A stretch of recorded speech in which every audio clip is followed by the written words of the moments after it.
surprised that somewhat that they defeated Nigeria the way they did. I now calls into question the kind of preparation that we put into our own team as well. Beach soccer is becoming increasingly popular and increasingly more, how do I put it, more high profile. And we as a nation, we cannot afford not to be able to continue with some level of dominance that we started with. So a lot of teams are beginning to catch up with us. We must now begin as well to take up the challenge and improve. I think what we're seeing on the screen is the game where we beat South Africa by 9 goals to 3. Exactly. So those ones, we always undo those ones. At least at this level, we always get the result. But it's Senegal and Cote d'Ivoire that have become our nemesis at this level of beach soccer. Football. All right, but it's good. The team is back, and now they can begin to prepare for the World Cup qualifier itself that will be taking place in Seychelles in a few weeks from now. Gentlemen, let's come very quickly to what happened over the weekend. The Glow Premier League 2014-2015 season finally kicked off. March 7 was the date. March 7 it kicked off. Kudos to the LMC for sticking to the date. But let's run through the results very quickly. A lot of drawn games, 5 drawn games out of 9.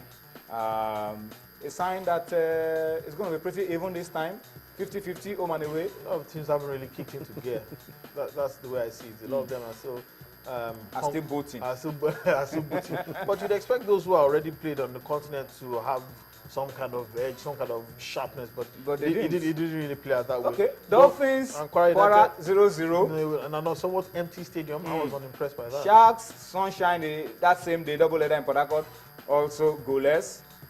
Then Enyimba against Aqua United. Interestingly, all 3 games were live on cable TV, and they produced no goals against Aqua United. Then 5 goals it was in Jalingo, Taraba and Rangers. I think Taraba getting the winner late in that game. Gabros, now called Ifeanyi Uba United. We spoke about it. They beat Warri Wolves by 2 goals to 0. I think that's a sign that this team is going to be a difficult team to crack. Very competitive. Very competitive team they will be. Giwa and Abia Warriors also played out a goalless draw in Jos. In Benin, Bayelsa United and Lobi played out a 1-1 draw. It was Lobi that scored first, and then Bayelsa equalized in the second half. These are some of the results. I think we have 2 more results. Wiki defeating Wiki beating 3SC 2-0. 2-0 in Bauchi. Victor Yakubu with the 2 goals for Wiki. And then El Kanemi beating Nasarawa United 1-0 in the last fixture. So these are the results for you of games played over the weekend. Onye, how would you describe the start of the season? Well, very drab to him. The first 2 games on Saturday, very uninspiring. Almost everybody that watched, were unanimous in their opinion that they didn't show any flashes of top flight football.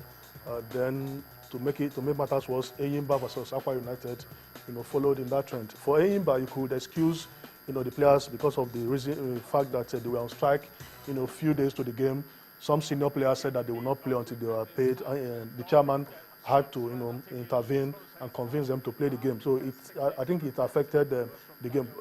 Then Gabros, like you said, made up for the drab games that were earlier played. If Gabros team that just gained promotion decisioned a team that is already playing on the continent, then it shows that they have something to offer this season. Shooting Stars also went to Wiki and lost 2-0. So I think on Sunday, some of the goals that were scored in the other games made up for the drab 2 games that were played on Saturday. All right, what you are seeing on your screen are highlights from the game between Sharks and Sunshine. Yes, it was drab, but there were some moments in the game where those 2 teams, any of them could have just gotten a goal. Well, Odinga, the man that was beaten by Sharks, there for you, back on the pitch, doing what he loves to do for Sharks. So why did Sharks play at that stadium? Well, because this is a double header. This is a double header, and before they will move the equipment. Double header, you play at one venue. And a good thing. But will Everton go and play at Anfield? And we don't play that kind of double header in the English Premier League. And see who is in goal for Sunshine. Danladi Issa, former goalkeeper of Sharks of Port Harcourt. But for Dolphins, people have talked about Dolphins and not scoring goals this season. Again, they struggled to break down Kwara United. They were very unimaginative in the final third. and it looks like a team that will really need to step up their game. Well, so it was inevitable. We said it here about a month ago. They registered the guy that went to Egypt, Ebumobowe. registered Medrock, and eventually they left the team. The team did not, get replacement for these top quality strikers. They got Christian Piagbara, who is with the Flying Eagles. in Senegal? Piagbara is not an out-and-out striker. He's a midfielder. An attacking midfielder. So you don't expect to put a lot of goal-scoring like pressure Frank Lampard on him. Then Ifeanyi Egwim is always is an injury-prone player, always off and on. So the team cannot put all the responsibilities of scoring goals on him. I don't know how Sharks will do it. Dolphins. That will task the ingenuity of Stanley Eguma. He has to come up with a formula to get the needed goals. So you're saying that recruitment was faulty? That's what you're saying? They didn't get replacement for these players. They didn't. They didn't. Because if you have a player that scored almost 20-something goals for you last season, and you sell him? So you sold him, top striker, got to the national team, and you also got on loan from Bayelsa United.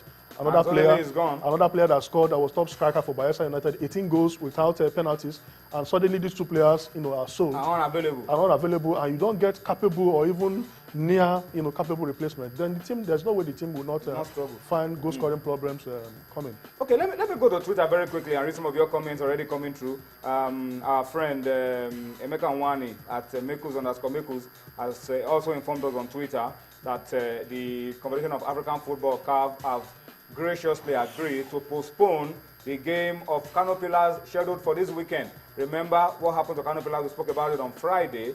The Nigerian Football Federation stepped in and requested that because of the robbery attack on the team and the injuries to some players, CAF should move that game of Kano Pillars, and CAF have agreed now that the game will be moved. So Pillars will have some time to rest, recuperate, and get ready. Recover from the shock of that armed robbery attack, get ready for their continental engagement. So that's some good news for Kano Pillars. Well, Atilade Adelekon is talking about a beautiful start to the new season. 12 goals on the first day of the season. 12 goals, 5 drawn games. Amazing. But we hope that we'll see a lot more goals going forward. Mayor Adeswa at Omadeswa says, can you advise Keshi and the NFF to monitor that Nigerian boy at Watford, Odion Igalo? The guy is good. You don't need to monitor. He's a Nigerian. He's already a Nigerian junior international. Yeah. He captained the Flying Eagles to the 2009 World Championship. And he was a key member of the Dream Team under Osine Guavon. So he's already well known to the Nigerian, to the NFF.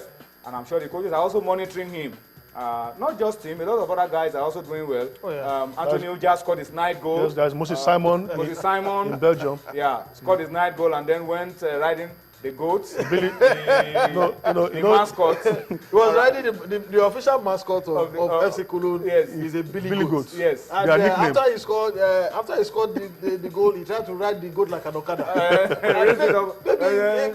Maybe someone forgot to tell Louis Jad that he's not Ogufe. This is not worry. He will probably be sued by animal rights. That's the second time he's done that. The first time he went with a peace offering of carrots to the goats.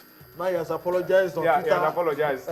But that's a good one. But the good news is that Anthony is scoring, and as he keeps scoring, he keeps trying to ride the Billy Goat. All right, so let's see how that goes on. Abdul Musa says, what is really happening to Nigerian football with the qualifiers around the corner and the NFF yet to appoint a coach? Well, the NFF have offered Keshi. Keshi has replied there will be a meeting on Wednesday.